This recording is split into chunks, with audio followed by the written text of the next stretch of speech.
The numbers told the story. They always do. He's one of those idiots who believe in analytics. This is a numbers game with Gill Alexander on VSiN. Hour number 2 of a numbers game at VSiN, the sports betting network, VSiN.com, the VSiN app, Game Plus, iHeartRadio, YouTube TV. All proudly brought to you by BetMGM. It's Gill Alexander, Kelley, Bydlon in the hizzy. Kelley, you've been quiet today. I know. We've been guests. I'm just watching Jordan Walker highlights back here. Are you 6'6" Jordan Walker? Yes. By the way, we did get a tweet. I sort of failed on the Jason segment. Trip Tepper reminds me. He goes, "Can we get a gambling compound update from Jason?"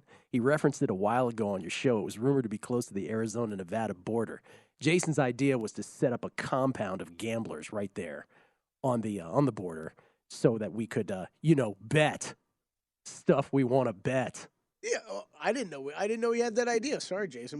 We turned it into a food truck. It's old compound. And then Radio Row. We did the Radio Row stuff. Yeah, that's true. We sort of stole it a little bit.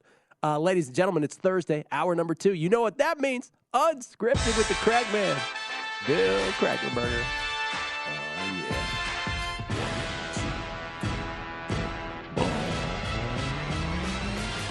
yeah. Billy. I don't like you off. I don't like you off. You were like the last 2 weeks, were you like vacationing, cruises and stuff, or? I was vacationing. There wasn't a cruise involved, but we were vacationing. Have you been to Turks before, Turks and Caicos? No.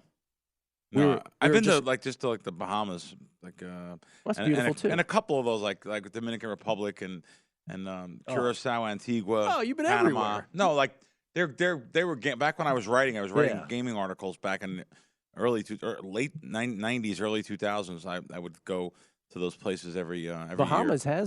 there's like a Caesar shop there in the Atlantis, right? In Bahamas or Bahamas? Yes, it was William Hill, and now it's Caesar. I guess the Caesar's brand. Turks, we were joking, me and fashion stylist Deborah Song, we were crashing the Felica family vacation. That's what we're doing. Yeah, that may or may not have been the running joke between me and Parles here. Yeah. So Felica were getting ready to go snorkeling, and Gill's like, hey, can I come in? Can I come in the water with you guys?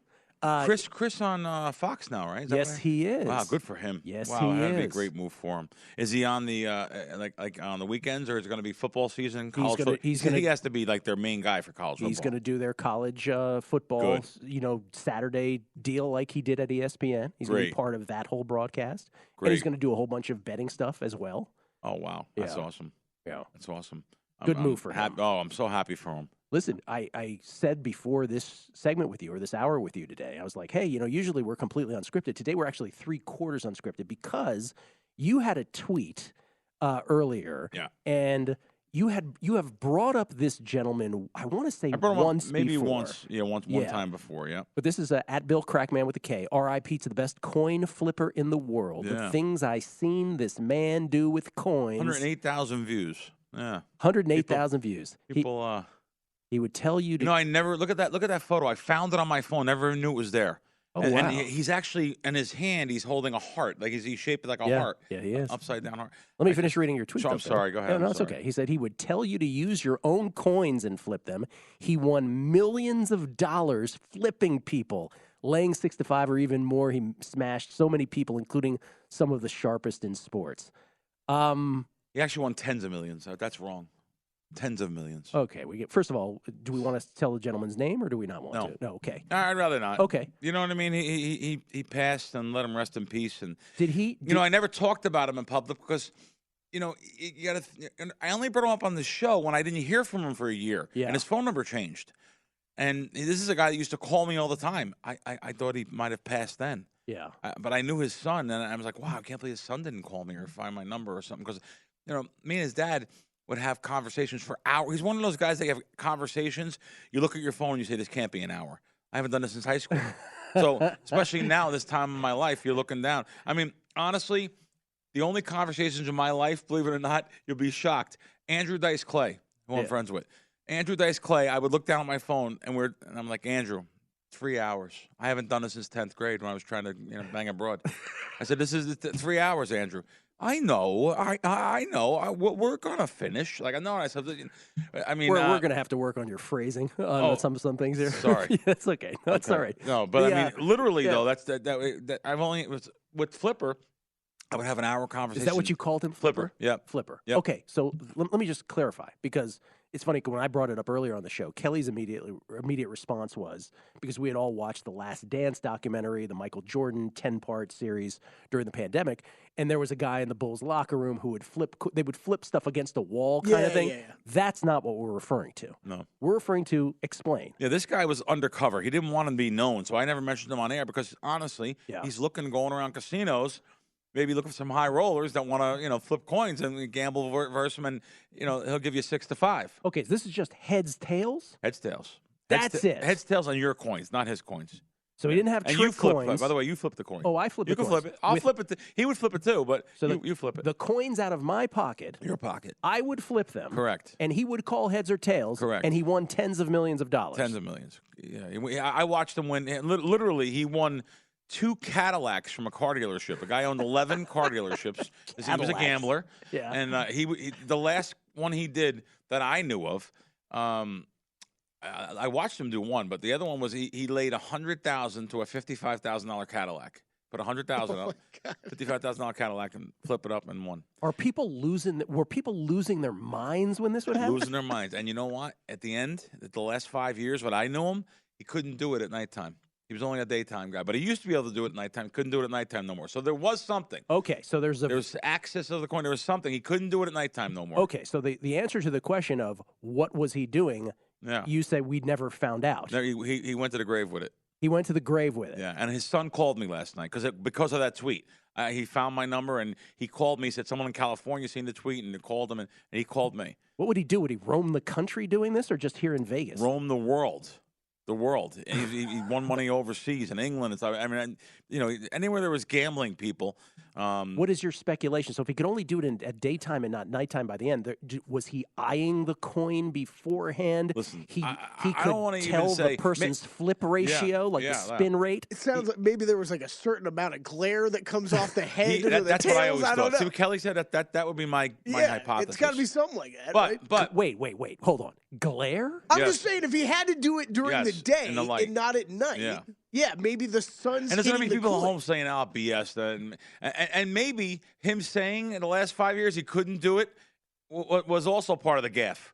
Was also part of it. Oh, like he was maybe. just playing? I don't know. I really don't know. He never would tell you because that would ruin if other people started doing it. It would ruin his earn. Like he took me to the jewelry district in L.A. one time because I had a couple watches. I lived down at the Golden Nugget, and I don't know why. Tillman Fertitta, who now is a big name, wasn't a name back then. He just bought the Golden Nugget, but no one knew who he was in the first year. I knew him pretty good. I was actually with him on his private jet. He actually took me to a restaurant in Houston. He put me on the floor 2 seats away from Shaq. I remember that. And Pat Riley was right in front of me. Literally, I could have tripped him. I guess that was the Heat was playing I could have tripped him. I could have tripped him. Why I thought about didn't that. You, Bill? Pat Riley. I thought You had the There opportunity. wasn't even iPhones at the time. I had a flip phone. Like, look at this. Pat Riley right in front of me. Pretty cool. But Tillman gave me half price at the watch store. I brought him a lot of customers. So the watch, they had a beautiful watch store. I remember buying a couple watches. I spent $12,000, $9,000 on one, $3,000 on the other. But I never wore them. I'm not a fancy watch guy. It's just not me. I just don't wear them. So Flipper was in the jewelry business too. He would invest all of his money, a lot of money in diamonds. He had a bag of diamonds one time. I said, "Oh my God, you're going to get us killed, time." And they'll kill you for $30. Like, never mind, millions in diamonds. So he said to me, he was very well spoken. Let's take your watches. You want to get rid of them. Everyone's going to rob you, even town here. Let me take them, and we'll go. If you want to go to LA, I said, yeah, I'll go to LA. I just it was in the summertime. It was kind of off peak time. I never expected that. I didn't even know there was a jewelry district in LA. We go downtown, and we go inside some buildings with all different vendors, and the waters parted. Everyone knew them. Like, I was like, wow, I can't believe it. I thought you were in the flipping business. You're legitimately in the gold and diamond business and watch business. So 2 things. Yeah. 1, I also never wear a watch. Yeah, Another thing you and me have in common. 2, couple tells. You said he was well-spoken and that the seas parted for him in the diamond district. Yes. I'm going to guess that he was a tribesman like myself. Yes. Yeah. Yes. Yep. Absolutely. 100%. As a matter of fact, his son, I'll give his son Seth called me last night and was like, Bill, my dad loved you. He almost broke me down. I was like, oh my God, Seth, I'm so sorry. Like, I was so glad you called me. He's like, my dad only liked 7 or 8 guys that he really liked. And but he had some situations, and later in life he got very sick. He had open heart surgery, and that changed his life. Seth told me that was bad for him, very very bad. Open heart, and my dad had triple bypass. I know, so it does change you physically and mentally. It's it's a very depressing thing. I'm after. sure. So would he have been a? I think I know the answer to this. Sure. Would he have come on a show like this? Probably no. That's what because I'm he didn't thinking. want no one knowing anything that he did. But I always used to tell him, I said, Flip, I can't get you any marks. They're my friends. I know a lot of. Yes, I do know a lot of big people, but I wouldn't do that. It's not what I do. I don't set my friends. I don't set people up. So by use of marks, That's he a could strong do this. word. He could do this with some people and not with others. Yeah. Oh. Yeah. It's like Oz reading me mentally, Kelley. Right. And not you. He's like, I can tell every one of your thoughts, Gill, but Kelly's a steel trap. Steel trap up here. But going back to the L.A. So the seas parted. All these jewelers, and had to be a dozen that knew him, come right to his shop. I'm sorry, like to their shops. And yet, in the end, he said, "You know what? No, you're not bringing these watches here." He said, "Listen, they're not giving you enough." He took them home. I let him take the watches, and he got 3,000 more than they were offering him, even in the Diamond District, 5,000 more than Vegas. And I said, "Listen, take 2,000 for yourself." He wouldn't take it. He wouldn't take the money. So it's just a good money, a good guy. I mean, a mensch. I was going to say a mensch. A mensch, a good guy. R.I.P. We'll talk about him more when we get back to it, because I have a couple more things to say about him. R.I.P. Flipper. More with Crackman Unscripted on a numbers game at VSiN, the Sports Betting Network.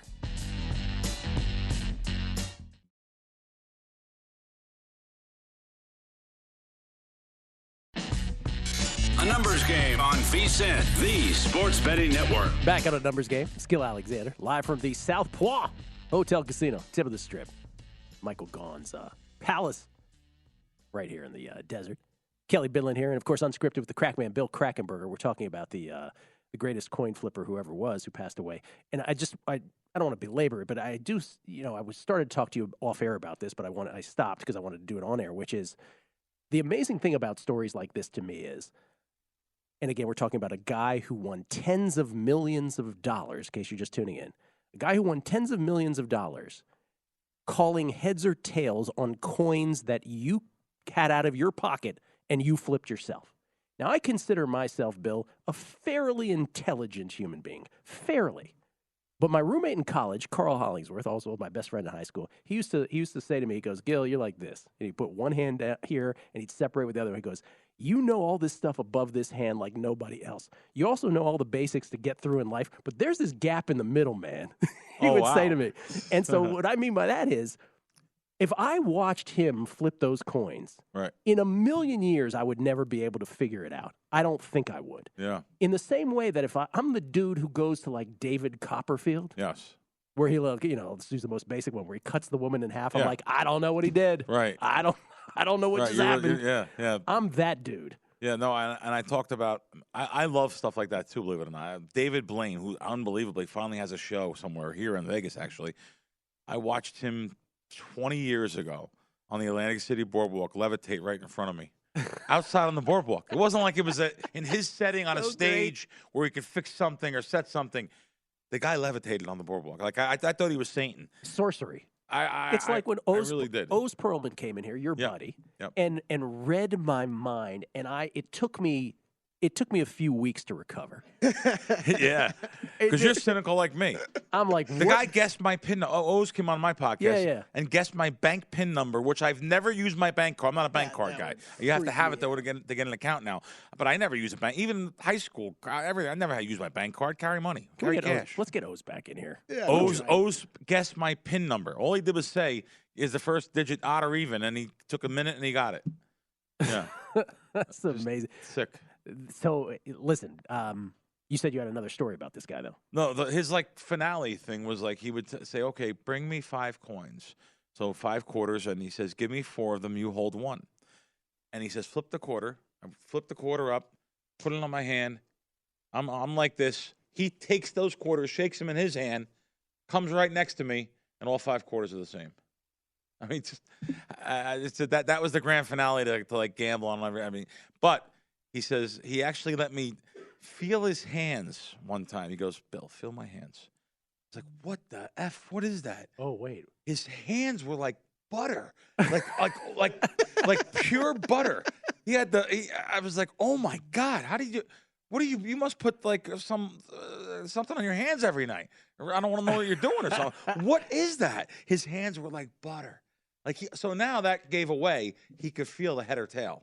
You know what I mean? Like in that part, if that means anything, I don't know. His hands were like butter. My first internship in radio was at 4th and H Northeast in D.C. at a little radio station, WOL, which in those days, 4th and H Northeast in the mid 80s or late 80s was like not a place to be. But one of the old jocks that was on the station, Moon Man, I remember his name. He shook my hand. He was like, "How you doing?" He goes, "Boy, you ain't never worked a day in your life." That's the first thing you said to me at that age. They can say that to me now. You know what the telltale sign is? Putting that tweet up, getting 108,000 hits, and some different people, which I don't know who they are, that knew him. So yeah, one guy I actually do know, very sharp guy, came in, also a member of the tribe. Abe Basin. Anyone named Abe is going to be a member. Abe said, early 90s, me and a friend lost $10K to this guy. He was standing 150 feet away, and we were flipping the coin and covering it with a waste paper basket before the coin hit the ground. Have no idea what he did, but I knew he was doing. I know he was doing something. Wait, what was the before the? Say that again. I'll read it again. Early 90s, me and a friend lost $10K to this guy. He was standing 150 feet away. We were flipping the coin and covering it with a waste paper basket. Oh, so there's no possible way. Right, covered, and he was getting it right, and he won 10,000. But by the way, Abe, one of the sharpest guys. I put a tweet up. Abe and his friend have been getting the best of things for 50 years when they gamble. By them losing money to the flipper speaks loudly to the extent of the art of his craft. That was a tweet I put up. Because it really did. Like, Abe is getting the best of everything. If Abe's betting something, I want to be on his side. Trust me. So for him to be, he got taken. I didn't even know Abe at the time. I didn't know Flipper at the time. He got taken by him in the 90s. He would go to pool halls. That was a big thing. He would go to pool halls and car dealerships. I don't know why. Not to win cars. Oh, that's interesting. He would go to pool halls, any kind of gambling thing. I'm sure he had maybe some mob guys, that were backing him, letting him work the pool halls. Because, like, if you go to a pool hall in New Jersey or New York or something, you better you go to, like, Lodi or something, you better make sure that you're on the right side of the law. Yeah. Of the real law, not the cops' law. But so I'm sure he had a rabbi in those places. Where does this talent / skill / hustle / whatever you want to call it rank in your lifetime of things you've observed as sort of the incredible rankings? That's that's up there. The 5 coins got me too in that time when I flipped because he would never try to never get me, but what happened? How I met him was unbelievable. I'm in the Hard Rock, the high limit of the Hard Rock when it first opened. I'm in the Hard Rock, and he would go up to the high limit in the Hard. By the way, also a great blackjack guy. Great blackjack card counter. Great. Fantastic. He was really, really brilliant. But he went up to the high limit, and he would see different people. He said, I thought of you right away to try to get you, try to take you until I found out your name. I found out your name. I researched it with somebody in South Carolina. He knew you right away, and he was my guy there. And that's how we got to be friends, the 3 of us together. So did he live in some palatial estate then with all this? I've never been to his home. I'm sure he lived in a nice house. Put his son through a really good school, and this is all on. He was shrewd too with the diamonds. He would buy diamonds, sell diamonds. Literally, one of those diamonds he took to when I was in L.A. with him. He took up to one of the places and he said, "Give me a price on this. What would you give me for this?" And the guy said, "That's worth at least $275." So he had a $275,000 diamond. This guy won a lot of money. He actually told me a couple stories which I can't repeat, but I know he beat some jewelers out of diamonds, even flipping for diamonds. People are gamblers. There are natural souls. Like, come on, a coin flip, and you want to lay me 2 to 1. But he said he wouldn't lay 2 to 1 because it would scare the person. But he'd lay you 6 to 5, and then maybe he'd lay you 7 to 5 if he. Finally, he actually the number one flip he ever did was $10,000 he put up versus a can of Coke. That's a true story. I'll end it on that. Wait. I have one more thing. Oh, go ahead. You can keep going. Okay, so you and I, we knew the guys who did the Action, the Showtime docuseries Action. So I'm thinking of like Luke, the guy who was the director, Luke Coram, right? Yep. He did. Before he did action, he did Dealt. Do you remember that? Oh, yeah. Okay, it was the blind guy. Who was dealing, right? And you didn't know he was blind. And What then a great subject to bring up. Go ahead. Dealt. Okay. So this guy you're talking about, there's probably like no footage of him doing anything. I would say no. Oh, because when I researched his name, I'd text Luke today and I'd be like, you got to do this. When I researched his name, I actually found a 1985 court case where someone sued him for flipping coins and beating them out of their money. Not 85. Just think about that. Excuse me, sir. What are the grounds of this lawsuit? Yeah. I got hustled. He hustled me. I'm an idiot. There was a court case in 85. I agreed to bet on a coin flip that I kept losing at. Right. Sir, you got to leave this courtroom now. What a subject, right? What a subject, really. Thinking about it, though.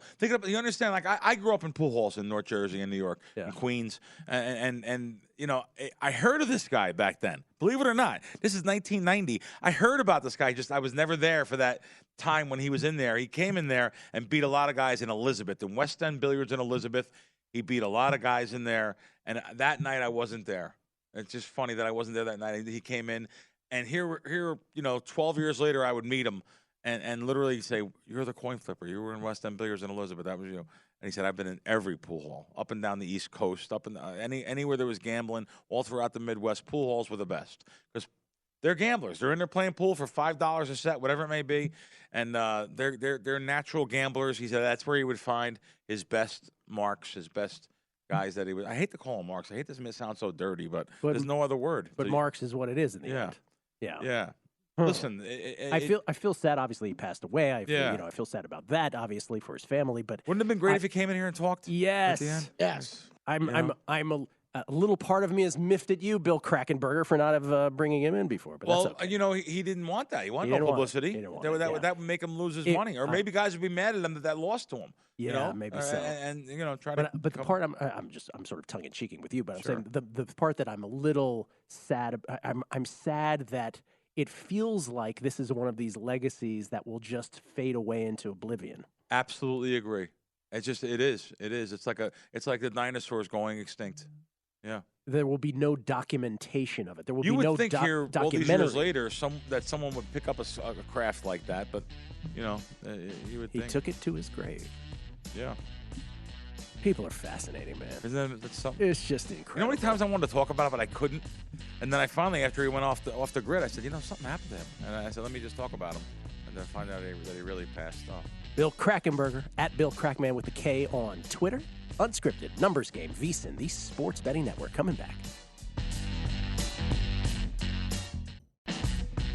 A numbers game on VSiN, the Sports Betting Network. Before you make your next bet, be sure to visit VSiN.com to check the current betting splits data. Split bets. Want to know where the money and bets are moving every game? Well, the betting splits page is updated with DraftKings odds every 10 minutes, so you can see changes in all the action. Find out where the public is betting based on the number of tickets and where the money does not match the public opinion.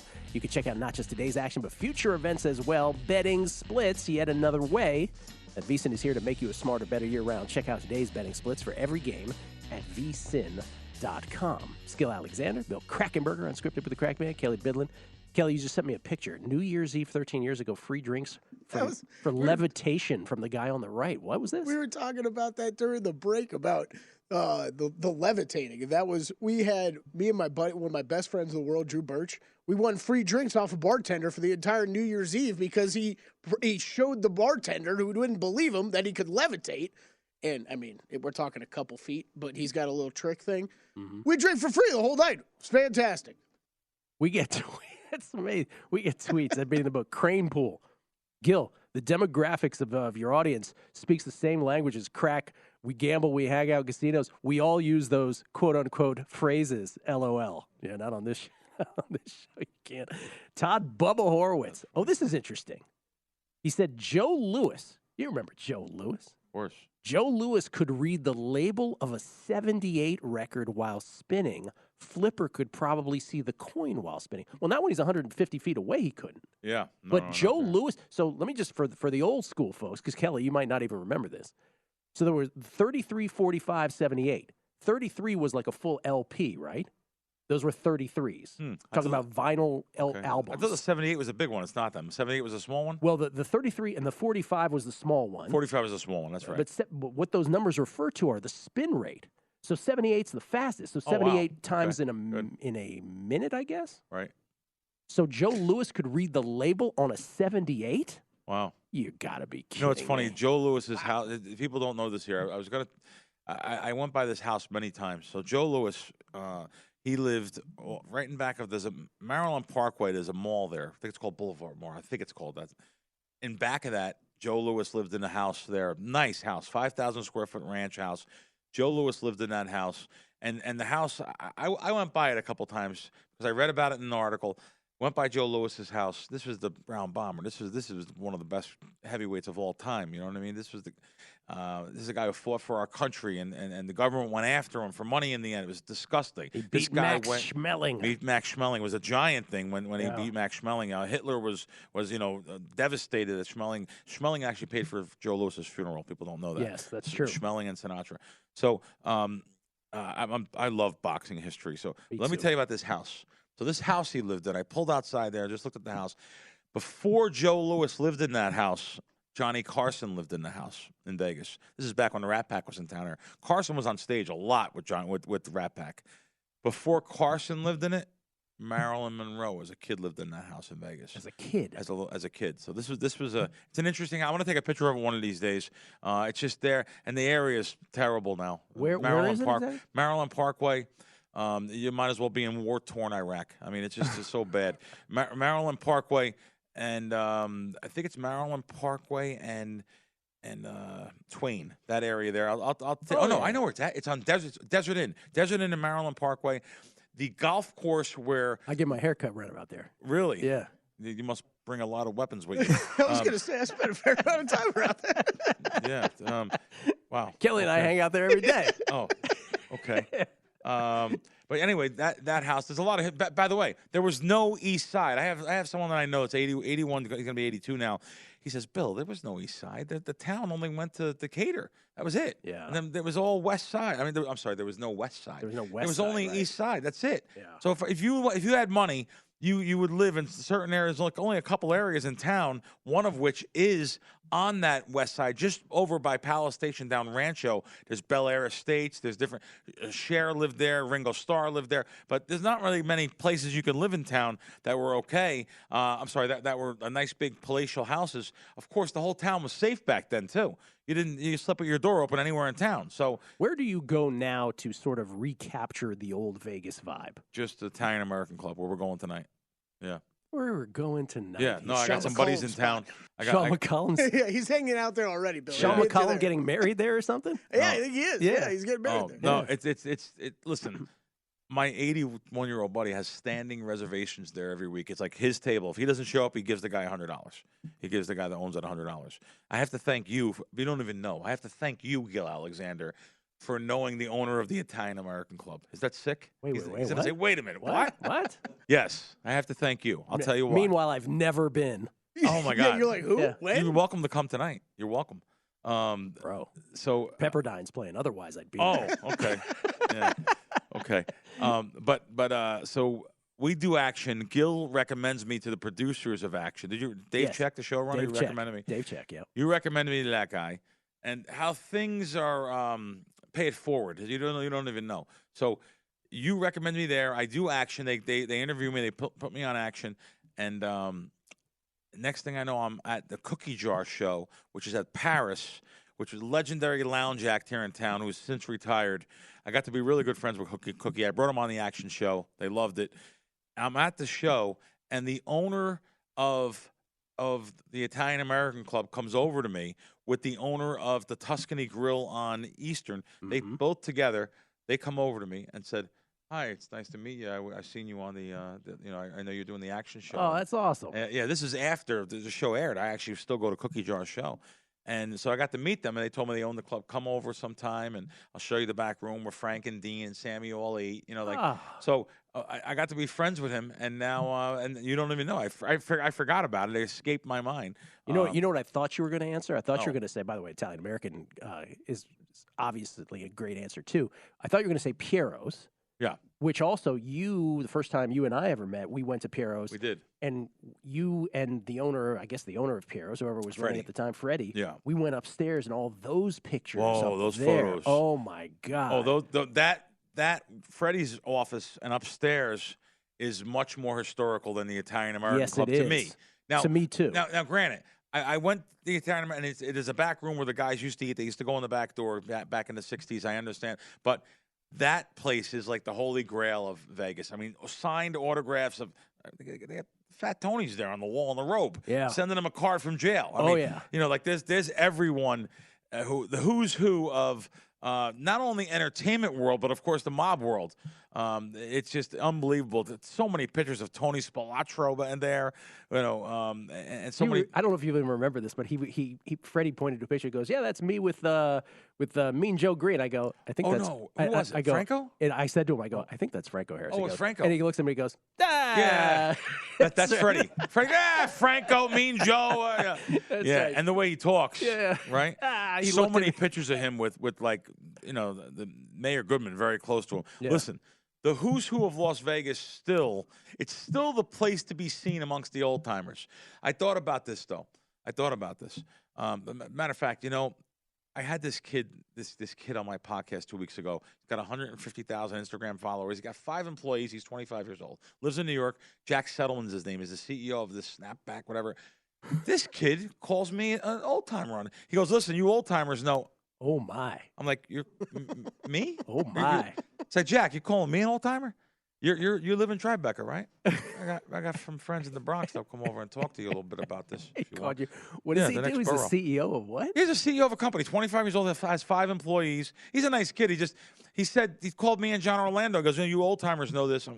Wow. Old timers. But then again, if I think about it, Yeah. I guess When you were our 25, generation. I guess I yeah. thought someone that was When 50 I was 25, I thought we were old timers too. I guess I did. Yeah, I just wasn't used to someone saying it to me. But let me just tell you, though, too. I went to, my friend Eddie's here. We went to the Rat Pack show 2 nights ago, right? Went to the Rat Pack show 2 nights ago. I didn't even tell you this yet, Ed. I thought about it, and, I did say something. I said, "Listen, and this is all over in 30 years from now. This is all over. There's no one going to Rat Pack shows. There's no one going to, I like oldie shows. I went with my parents. I took Teddy Atlas and his wife. We all went to 2 different oldie shows with like the Shirelles and the Shangri-Las and, you know, the Tokens. It's over. It's over. Bill, I say this about people in this industry that you and I know and who are friends of ours. And, you know, I don't want to mention their, you know who we're talking about, but like all these bookmakers that we love and adore here at the South Point and beyond, like, this is not going to this tie to Vegas's old to great gloried past is not going to be here forever, and it's a privilege and an honor to be here now for it because it will go. I never thought about it being a privilege and an honor. Yeah, you know, I'm a little cynical, and I even told Eddie, I said, "You know what? I would take this right now. That's right. I would take being born 40 years earlier and being dead already. That would be fine with me." It sounds so bad. Yeah. I wish I was born in 1925, and I'd be dead already. That's fine. It's no big deal. Perfectly happy to see all that time, to see the things that we missed. It was a better time back in the 50s and 60s. It was a struggle, but it was a better time. I just think it had to be a better time. I see where we're going. I see what these kids are doing now, and these kids today have no respect for their elders. And you know, I see it. We live in building. You know, like even where we live. You know, no one holds a door. No one says hello. No one says. It's all self-centered media, social media kids. Stupid TikTok. Yeah. There, Kelley. Yeah, you know. I don't even, you know, it is what it is. I'm with you on the whole door thing, that's for sure. Okay. We'll wrap it up with the Krack Man on the other side. Numbers Game, VSiN, the Sports Betting Network.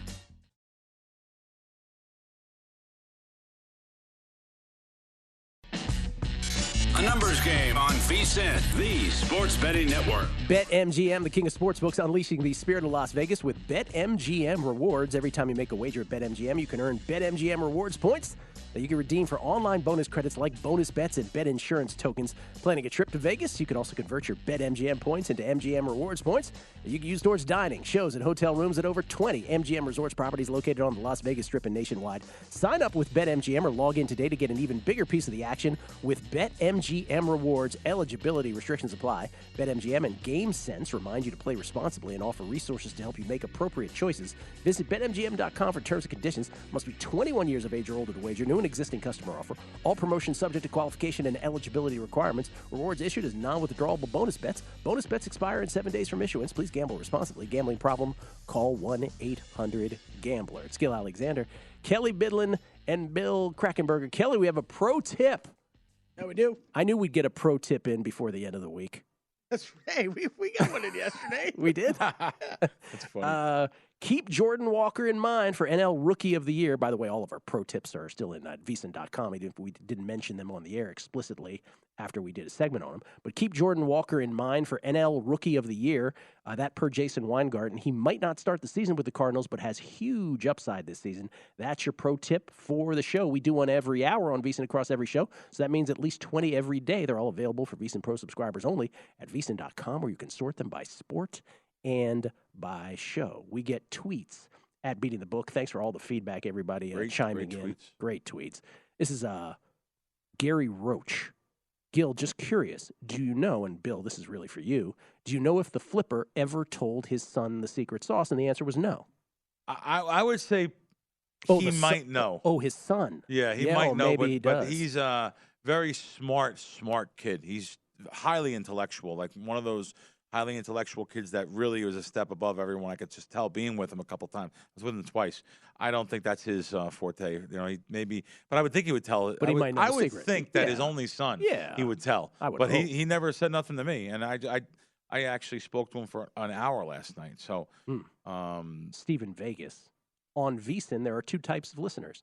One that just wants free picks, and one that would be happy to listen to these fascinating stories from Gill and Krack. Absolutely love these stories.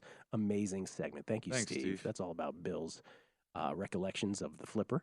Rock on. Great stuff, guys. Was flipper calling heads or tails while the coin was in the air or before the coin was flipped? I need to know. Thanks. After it was in the air, when on the way down, when it was actually on my hand, it caught in my hand and turned. So after it had completed its flight. Yes.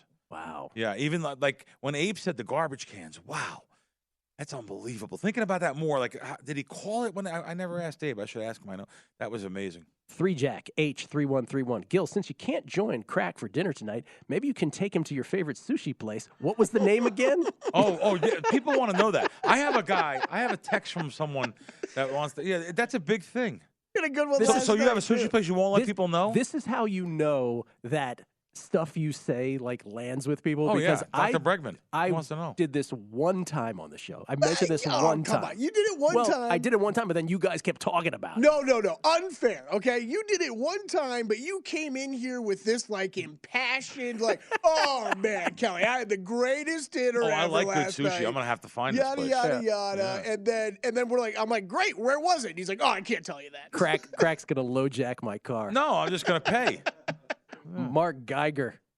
How dare you whippersnappers call yourselves old guys? Take a look in the race book where 71-year-old yours truly will be one of the kids. Oh, my man.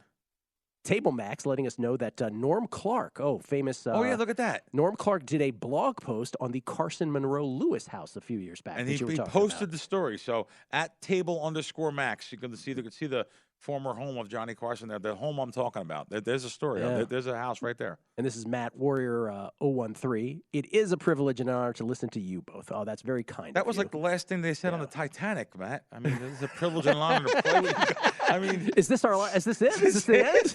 Whoa, Jesus. Gentlemen, it's been a privilege and honor to play with you tonight. Yes. And they walked away and just periled. Man. No, I mean, it's when you hear about these stories, it really is fascinating because just when you think you've heard it all, right? Just when you, I've heard that story. Oh, I know that guy. Yeah, oh no, I've heard about this. This was one of these guys that you didn't really hear about. No, never on the cover. Like was it Stephen Vegas? Whoever said it is right there. These fascinating stories about old gambling things. If I think about some, I have some more for next episodes. Oh my God, I have some sick people I've been around in my life, gambler-wise. Like things you would never believe. Like people. One comes to mind. A guy said he could stay up for 4 days. So like there was a bet, 96 hours. He's going to stay up for 96 hours just sitting there. If you fall asleep, you lose. And by the way, we're not doing it for less than $10,000. I watched it myself. I actually slept and came back, and he was still there. He had a watcher the whole time. You got paid. You got paid $200 an hour. Seriously, the guy paid him the guy paid one of the guys because it was like everyone was so tired at the end. He's like, listen, I'll give you $800 if you just can stay up for 4 hours with him. Just make sure they were trying to get this money out. By the way, it was the $25,000 bet, but they wouldn't do it for less than 10. And guy stayed up for 96 hours. I think he died the next day, but he didn't stay up. I have so many crazy stories. That West End billiards, man. Woof. Wait, did he speak at all during the 96 hours? Did he exert himself in any way? And by the way, there was no social media. He couldn't put his face in a phone and read anything. Yeah, there was nothing. What was he allowed to do? What was he doing? He just stood up. He could eat, right? He could he can eat, and he can go to the bathroom. Yeah. But you know what? Then again, he had a timer in the bath. They were timing him. I said, listen, you can go to the bathroom, but you got 5 minutes to go. Just in case 5 minutes to go, just in case you want to nod off on the bowl. That's amazing because last time we had Greg Peterson on last year, he fell asleep while on air with us. Oh God. I was asking him a question about college basketball, and literally I'm like, Greg, did you just fall asleep? That was after because he had one big podcast the night before. Right, it's true. Right. It's true. Wow. 96 hours, 4 full days. I don't know. Even John, my partner, John Orlando, he's going to go on this weekend and for 24 hours straight on air. And I said, John, he goes, well, can you come on for an hour session with me? Everyone, he's going to have all different guests, like 24 different guests, for an hour each time. Stay up for 24 hours straight. Orlando's doing that? Yeah, he's doing it this weekend on his podcast. You're not a part of that, are you? I'm just going in for an hour and doing it for You're doing your normal hour. Yeah. You can do the other 23. He's something. It's funny. I talked to Tony Orlando yesterday. The legendary Tony Orlando. God bless him. Knocked 3 times. He had. By the way, he did a great show here in October. I seen his show before that, but he did a show here in October. He was so good. He's such a patriot, American flag, honoring the soldiers in the audience, and he's just such a good person. But yesterday I talked to him about, there was an old comedian years ago, Ruth Buzzy. I don't know if you know the name. Oh, dude. You do? Ruth Buzzy. How do you know Ruth Buzzy? Me and my buddy Tommy, to this day, we die laughing whenever a Ruth Buzzy reference comes up. Wow. Because we were little kids when Ruth Buzzy was on every variety show on TV. I didn't think no one would know that. This is a young She had audience. red hair. Yeah, she would hit people with her bag. Yeah. And someone sent me a clip of Tony Orlando and Dean Martin at Muhammad Ali's roast, and she was hitting them both with the bag, and they carried her off stage, and it was just played a great. She's still alive. She's 90. I was going to say, is Ruth She's still like 88 years old. She's still alive. I just looked at Tony Orlando's age. He's only 78. 78, right? 78? He felt like he was like 40 when we were kids. Do you imagine Tony, I was talking to Tony about this. He got canceled off. There was only 4 major stations, ABC, CBS, NBC, and your little PBS station back then. He got canceled with 34 million viewers. They canceled the Tony Orlando show. Just think about that. 34 million viewers. I mean, they canceled his show. That's sorry, not popular enough. And he had like Jackie Gleason, Sinatra, Tony, all these guys on his show every week. But anyway, just talked to Tony yesterday. But going back into John, he's doing a 24-hour show. There's just great gambling stories. And going back to what Steve said, that is so important, and it's what media is missing. I don't want to hear analytics and you trying to talk and out your pores. Your the brains are pouring out your pores. Hey, wait a second. I don't want to hear that all the time. I want to hear old gambling stories and relatable things that are fun listening things. So thank you, Steve. I'm not trying to put things down. I'm not saying there is a time and place for that stuff. Oh yeah, I mean, everyone wants winners. Yeah. There is a time and place for that kind of stuff. But the gambling stories are fun to tell. We do it all here. Yeah, no, they're fun to relive. I don't know if anyone else maybe other people on the network will do it, but it's a fun thing to do. It's everyone phenomenal. steals everything from me everywhere. Go ahead, you guys. Next show, steal it. I don't care. But you. No, it's fun. Yeah, no, it's give everybody a sense of, besides the podcast you do, Wisecracks with John Orlando, you also do the Fox show. You still doing it? Fox on the weekends. It just ended. We had a countdown to kickoff. However, last night went to dinner with some of the Fox guys that came in town. Yeah. Renewed already. Which is great for August. This is going to sound crazy. I don't want to sound bad about it, but even though it was only 3 hours a week on Sundays, I did a lot of prep for it. It was the middle of the football season. It's a pleasure to be off. Does that make sense? I think we love football. Yeah. It is the life and blood of what we do. Yeah. But yes, just nice to be off. Yes, it's nice to focus on March Madness. And I was doing like 9-10 different shows a week during football season. It's nice to be off. And since everyone else gets to talk about their gambling site, crackwins.com. Sorry. Bill, Go ahead. There you go. All right. We almost got through it. Boom. Bill One of the sports Krackomberger. betting, there you go. We've done all we can do. The Lombardi line is next. Enjoy from VSiN, the Sports Betting Network.